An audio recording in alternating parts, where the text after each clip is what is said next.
Deep within the territory of Falkreath, situated directly on the western shore of Lake Illinalta, lies a perfectly serene clearing. Here, a solitary couple spends their days operating a heavy sawmill. At a glance, Half Moon Mill is indistinguishable from any other functioning lumber camp scattered across Skyrim. The layout is modest and practical. A small stone cottage sits near the water. A sturdy wooden bridge crosses the fast-flowing river, leading directly to a weathered storage shed. The mill wheels turn steadily with the current. From outside, there is no reason to suspect anything is out of the ordinary. It looks like any other mill in the province. The couple appears hardworking and determined. With the timber processed at the mill, they maintain their property and presumably sell the excess to earn a modest living. The livestock provides a steady supply of eggs and occasional meat. It is an incredibly humble existence. However, wandering down to the storage shed beside the sewing hut, the facade of this modest life begins to crack. We are met with a rather strange sight. For an isolated homestead, a structure dedicated to slaughtering and hanging local game is an absolute necessity. Inside, cuts of venison, rabbit haunches, and pheasant hang from the wooden beams. This is exactly what one would expect to find. Yet scattered among the standard animal carcasses are items that completely contradict the nature of their peaceful environment. Resting plainly in the open are shattered humanoid bones, intact human rib cages, and a completely stripped human skull. The remains are extremely fresh, still drenched in blood, making the discovery truly horrifying. This presents an immediate logical contradiction. Why would a mundane lumberjack family murder innocent people? Furthermore, if this was a simple murder, why would they carefully butcher the bodies and place the remains in a meat shed alongside their venison? While the human remains established that the couple are killers, another item next to the entrance, resting beside a haystack, completely redefines the scale of their capability. It is a troll skull. In the wilderness of Skyrim, trolls are the equivalent of tigers or polar bears. They are peak apex predators. No other land animal comes close to their sheer brutality.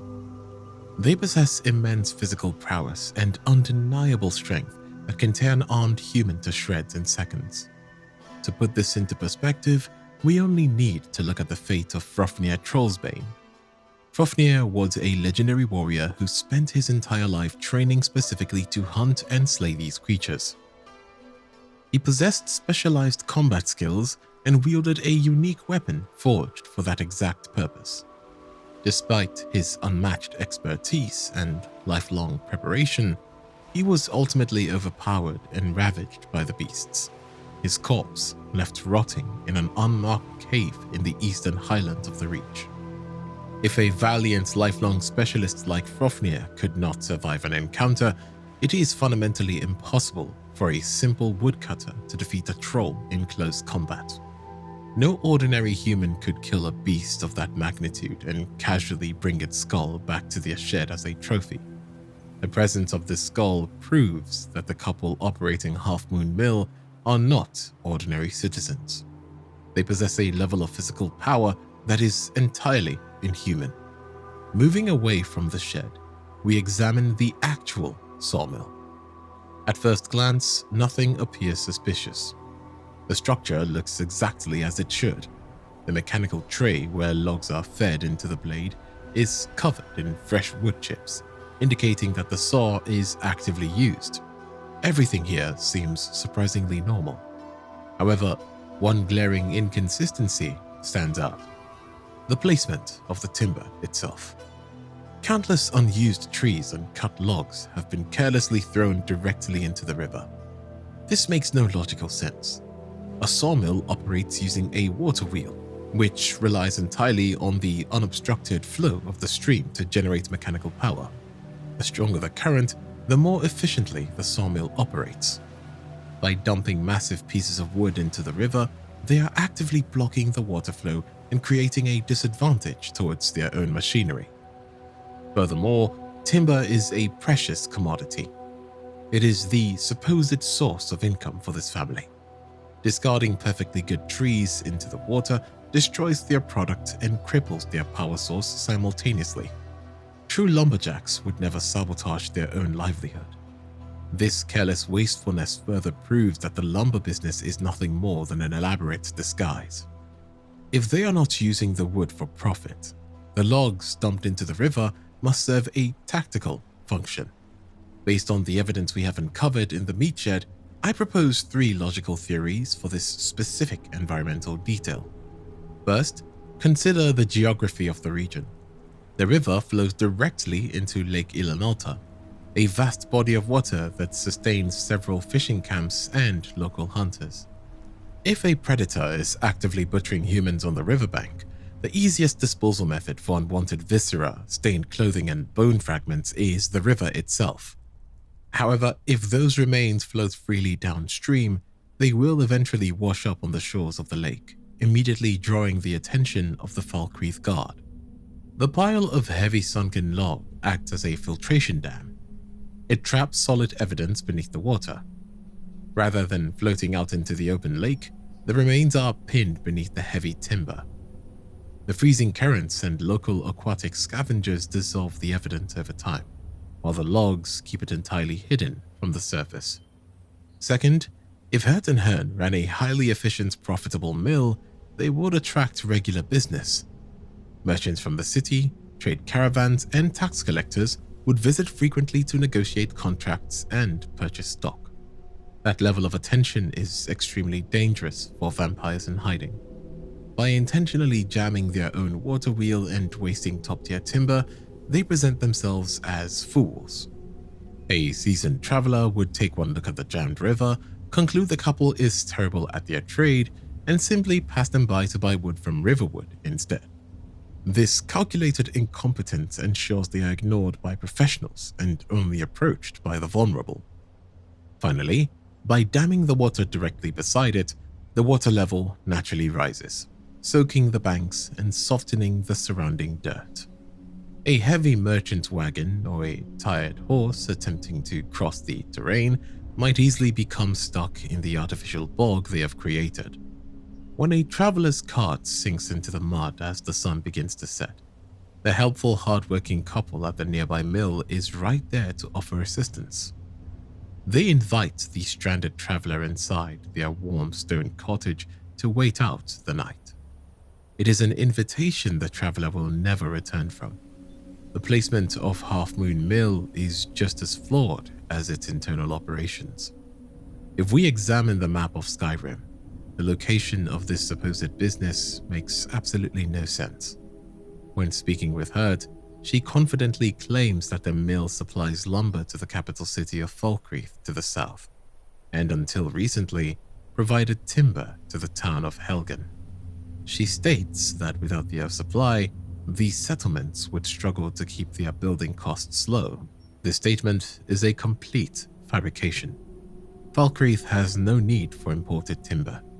The city possesses its own dedicated operational lumber facility, Deadwood Mill, located directly inside the town borders.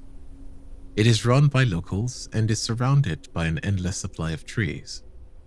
There is zero incentive for the Jarl or the merchants of Falkreath to pay heavy transportation costs to haul wood from a distant lake when they are cutting it right in their own backyard. The claim regarding Helgen is even more absurd. While Helgen did not have a lumber mill inside its stone walls, it was situated directly down the mountain from Riverwood. Riverwood is a settlement whose entire economy and identity are built around a highly productive, massive sawmill. Transporting heavy timber from Half Moon Mill to Helgen would require dragging carts across miles of dangerous territory, navigating mountain passes, and completely bypassing Riverwood. It defies the most basic laws of commerce and transport. No local settlement actually relies on Half Moon Mill. If no nearby localities need their wood, we must ask why this facility was built on the western shore of Lake Ilanalta in the first place. The answer lies in isolation. The mill is positioned on the borderlands connecting the rocky terrain of the Reach, the open plains of Whiterun, and the deep, hostile forests of Falkreath. It is far enough away from any major city to avoid regular guard patrols, yet perfectly situated along a dirt wilderness path that hunters, wandering merchants, and refugees are forced to use to navigate around the massive lake. The structure of the lumbermill provides an unthreatening excuse for their presence in the middle of nowhere. To a tired traveler navigating the dangerous Falkreath woods, the sight of a turning water wheel and a working couple presents the illusion of safety and civilization. It is a carefully curated place designed to draw in the exhausted just as night falls over the lake. By the time a passing merchant realizes the wood in the river is rotting and the meat in the shed is human, it is already too late. Stepping away from the immediate grounds of the mill and venturing into the surrounding tree line, another detail emerges. The forest is heavily scarred. Countless tree stumps litter the landscape. It is clear that massive amounts of wood have been actively chopped and harvested from the vicinity. We have already established that their economic claims are entirely false. They do not sell wood to Falkreath or Helgen, and they intentionally dump processed logs into the river to sabotage their own machinery. Why then are they performing the grueling labor of mass deforestation? If the business is a mere facade, why actually cut down the trees?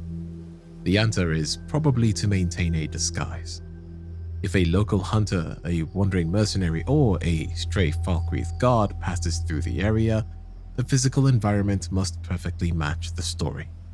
Passers-by need to hear the heavy thud of an axe and the grinding of the saw. They need to see fresh stumps, sawdust, and cleared brush.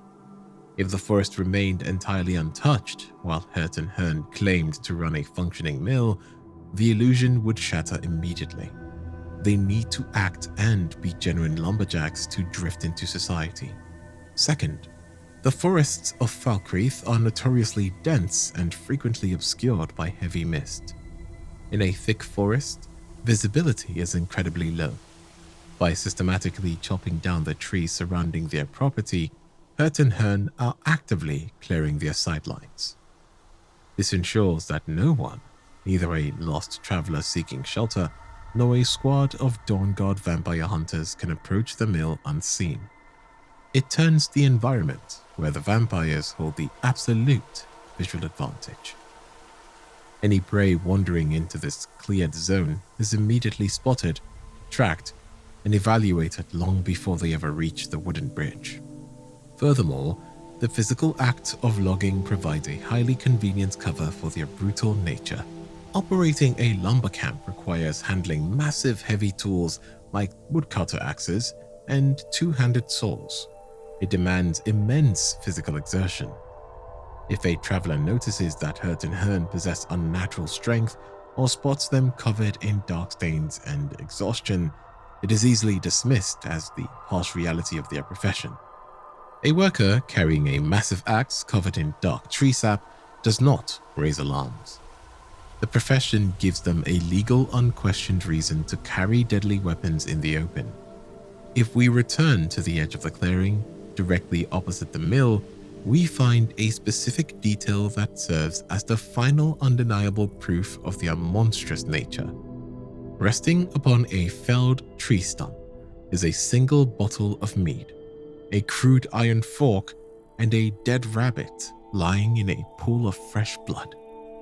This arrangement confirms the residents were sitting down to consume raw, unbutchered flesh directly off the wood.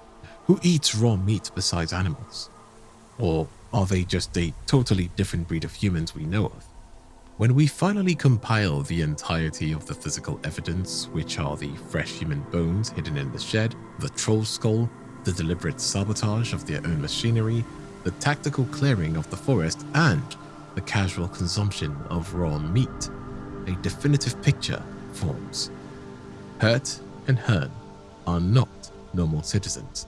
In fact, they are not human at all. Stepping away from the bloody tree stump, we enter the final phase of our investigation. Before we confront the actual owners of the Half Moon Mill, we must examine the main cottage. Upon entering the stone house, the interior initially mimics a standard home. A fire burns warmly in the hearth. Standard provisions, such as cuts of beef and venison, are stored near the cooking pot. It looks like a completely normal peasant dwelling. However, resting casually on the main dining table is another stripped human skull. It sits in plain sight, treated as a mundane household object. Beyond the skull, the house presents another severe irregularity regarding their supposed profession. A functioning business requires documentation. A mill should possess ledgers, trade agreements, tax records, or shipping logs. There is absolutely nothing of the sort inside the house. In fact, there is an almost complete absence of reading material. However, hidden underneath their bed is a single highly specific text: Physicalities of Werewolves. This book is an intense anatomical study detailing the physical attributes, biological traits, and weaknesses of lycanthropes. The presence of this book is a pretty important suspect in this investigation. If I were part of a larger library, it could be dismissed as casual reading, but because it is the only text in the entire household, it should hold some specific importance. I suggest that the residents are conducting targeted research on werewolves, whether they are hunting them, defending against them, or hold a darker connection to the beasts is a question that requires its own thorough examination later. With the physical evidence from their property and the disturbing content of their home gathered, it is time to confront the proprietors directly. Their spoken words take on a deeply sinister double meaning. Approaching Hearn yields an immediate veiled threat. He assesses the visitor and states, "Well now, what have we here? A lost little lamb. Lone travelers can find these woods a little treacherous. We've been looking for someone to join us in a hunt." His vocabulary is entirely predatory. He reminds the visitor of their isolation in the dangerous woods. Finally, his invitation to join a hunt is chilling when cross-referenced with the fresh human rib cages in their shed. Imagine he could have asked another person the same thing, only to be absolutely mutilated later. If the player arrives at the mill as an agent of the Dark Brotherhood to execute a contract on his life, Hearn's reaction further solidifies his dangerous nature. When confronted by a professional assassin, a normal citizen would panic. Hearn, however, remains entirely calm. He responds, So the Brotherhood has come for old Hearn, has it? Well then, let us meet as equals. This response proves he possesses absolute confidence in his combat abilities. He views a trained assassin as an equal combatant.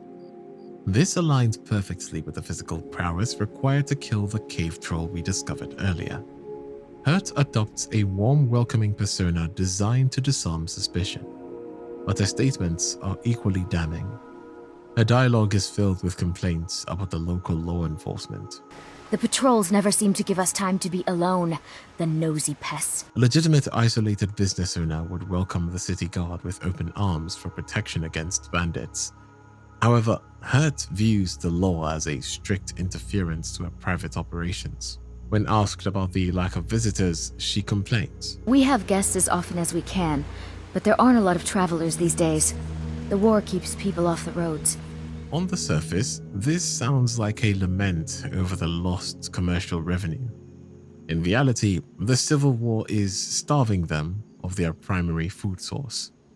The absolute confirmation of their deception occurs when asked why they live so far away from civilization. She replies, "Other people just make things complex. Out here, Hearn and I can get everything we need from the occasional traveler." A lumbermill cannot sustain itself on the spare coin of a wandering hunter. The everything they extract from occasional travelers is blood and bone. The absolute confirmation of their true identity comes from the dark underbelly of Skyrim itself. During the Dark Brotherhood quest line, the assassin, Nazir, provides a contract to eliminate Hearn. In his briefing, he explicitly states, He's a vampire and has blended into human society for years. He's never far from his female companion, Hurt, also a vampire. This single piece of dialogue permanently shatters their disguise. The quiet lumberjacks are blood-drinking parasites hiding in plain sight. However, this confirmation creates a massive contradiction. In Tamriel, vampirism is a debilitating curse. Standard vampires suffer severe weaknesses when exposed to sunlight. Their flesh burns, their magical reserves drain, and their physical strength rapidly deteriorates. Because of this, they are forced to hide in caves and ruins. Yet, Hurt and Hearn operate their sawmill in broad daylight. They chop wood under the direct glare of the sun without showing any signs of physical distress. To understand how this is possible, we must look at an ancient strain of the vampiric disease known as noxophilic sanguivoria. Prominent during the Second Era, sufferers of this specific strain are entirely unaffected by daylight. Instead of burning in the sun, their capabilities are simply enhanced under the light of the moon. The ability of Hearn and Hurt to freely walk during the day strongly suggests they are carriers of this ancient bloodline. This daylight immunity grants them the perfect operational cover. No passing guard or merchant would ever suspect two individuals working under the midday sun to be vampires. It is highly probable that this lunar enhancement is the true inspiration behind the name Half Moon Mill. If any doubt remains regarding their hatred for the sun, then the Dawnguard expansion provides an unavoidable question. If the player uses Auriel's bow to eclipse the sun, blotting it out and plunging Skyrim into an unnatural darkness, Hurt immediately drops the polite lumberjack act. She openly cheers, shouting, Skyrim is ours. It's our time now. The tyranny of the sun is over. They are fully aware of their vampiric nature and deeply aligned with the goals of vampiric supremacy. If we expand our search beyond the immediate property, we find evidence that their hunting ground extends into the surrounding wilderness. Just to the west of Half Moon Mill, nestled at the base of a stony mound, lies the corpse of a male dark elf. The body is heavily butchered, and blood is sprayed across the surrounding stones. Notably, the victim is remarkably pale. As a Dunmer, his skin should hold a darker hue, but he looks as though every drop of blood has been drained from his body. To the southeast lies a ruined watchtower. Inside this stone sentry, the decorations are macabre. Heads on spikes and gory bones rearranged into symbolic totems. At the top of the tower resides a necromancer practicing the dark art of resurrecting the dead. Just north of this tower is an ancient gravesite guarded by reanimated skeletons. While not directly on Hurt and Hearn's property, the extreme proximity of these locations suggests a symbiotic relationship. If the vampires are abducting travelers, draining their blood, and butchering the remains, they face the constant problem of corpse disposal. Giving the drained bodies to a neighboring necromancer solves this problem entirely. The necromancer receives fresh subjects for dark rituals, and the vampires ensure the evidence of their feeding is completely erased or reanimated to guard the perimeter. This brings us back to the final unresolved piece of evidence: the book Physicalities of Werewolves, hidden under the bed. If they are vampires, why are they conducting intense anatomical research on lycanthropes? Falkreath has a documented history of werewolf activity. A man named Sinding, cursed with lycanthropy by the Daedric prince Hircine, is held in the Falkreath jail for butchering a local child. He came to the region to hunt a great beast to appease his Daedric master. It is entirely possible that other werewolves have been drawn to the thick forest of Falkreath for similar reasons. If Hurt and Hearn were afraid of these beasts, they might study them to learn their weaknesses. However, Historical texts provide a much darker explanation. In the game Daggerfall, a research manuscript titled Vampires of the Iliac Bay details the varying tastes of different bloodlines. The author explicitly states that while rat blood is too sweet and ock blood is a rich broth, the blood of a werewolf is an absolute delicacy, described as a real gourmet's delight. Hurt and Hearn are not studying werewolves out of fear. They possess the physical strength to kill a cave troll and the cunning to maintain a flawless societal disguise. They are researching the anatomy of werewolves so that they can hunt and consume their blood. When evaluating the Dark Brotherhood contract placed on Hearn, we must ask a fundamental question. Who ordered the assassination? The Dark Brotherhood does not act on simple rumors or suspicions. For Nazir to issue a formal contract, someone in Tamriel had to perform the Black Sacrament. This dark ritual requires a physical effigy, human flesh, a dagger rubbed with nightshade, and a whispered plea to the Night Mother. It is a desperate act performed only by someone pushed beyond the brink of grief and rage. This implies that Hurt and Hearn's flawless disguise is not as perfect as they believe. Someone figured out the truth. Perhaps a traveler managed to escape the meat shed in the dead of night, fleeing into the Falkreath woods with the knowledge of what the couple truly is. Or more tragically, perhaps a family member came looking for a missing merchant, tracked their last known location to the shores of Lake Ilinalta, and found a recognizable piece of jewelry tangled in the submerged logs by the bridge. The existence of the contract proves that their actions have left a trail, and the blood they spill is not always forgotten by the outside world. The tragedy of Half Moon Mill extends beyond the immediate victims.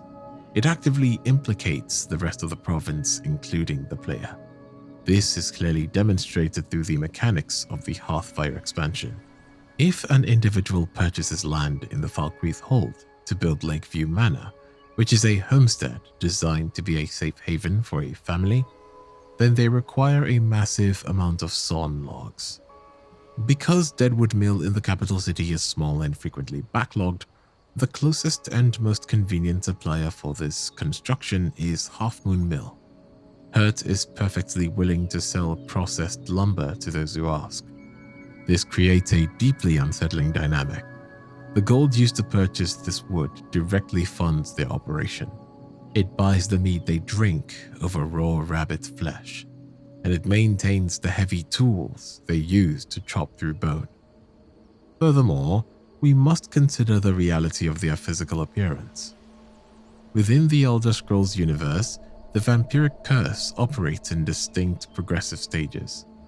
If a vampire goes without feeding, blood starvation triggers a violent physical transformation. Their skin pulls tight over their bones, their eyes begin to glow with a feral light, and their innate magical powers manifest uncontrollably.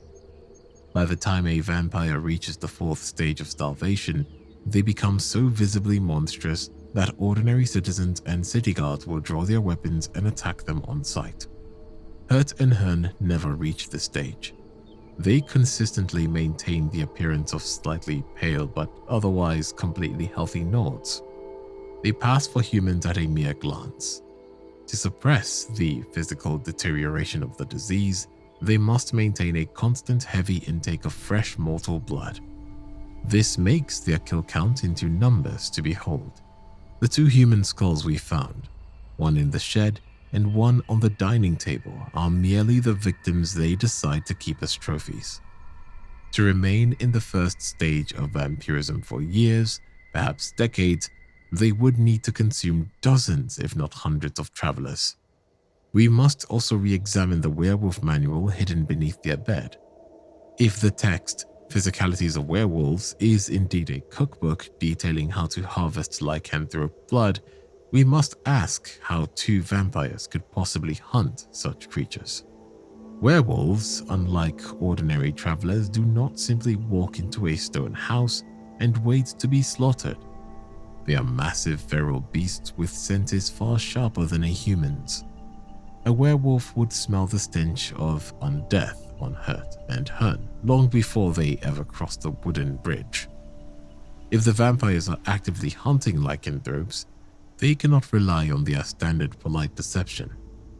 Though there are no suggested records or known evidence of these vampire couples actively seeking werewolves, we can assume how they might have hunted for these beasts. Suggesting that they can easily take down a troll, werewolves would not be so different. They might have used the deforested area around the mill as a staging ground for active tactical hunts. The heavy axes and logging tools they carry doubles as brutal weapons capable of cleaving through thick fur and muscle. Furthermore, vampires are naturally gifted in schools of illusion and sneak. They do not need to fight a werewolf in an open brawl. They can stalk the beasts through cleared sightlines of their perimeter, using invisibility and calm spells to mask their approach until the trap is sprung. Half Moon Mill is a perfectly designed trap. Hurt and Hearn rely on a traveler's basic instinct to seek shelter. They let the freezing cold and the dark Falkreath woods push desperate people right to their door. The turning water wheel and the sound of the saw are bait. Behind the polite smiles and the quiet stone cottage lies a highly efficient slaughterhouse. It proves that the worst predators in Skyrim do not always hide in deep caves or forgotten ruins. Sometimes they just stand in the open, waving to you from across a wooden bridge. While the vampires at Lake Illanalta rely on a quiet disguise to trap their victims, other threats in Skyrim are far more direct. If the hidden graveyard at the lumbermill unsettled you, it is nothing compared to the nightmare frozen on the northern coast. Imagine buying an isolated lighthouse to settle down with your family, only to have the floors tear open from the inside, dragging everyone down into the dark. Click the video on your screen to join me as we investigate Skyrim's most horrifying quest, the tragedy of Frostflow Lighthouse. I will see you there.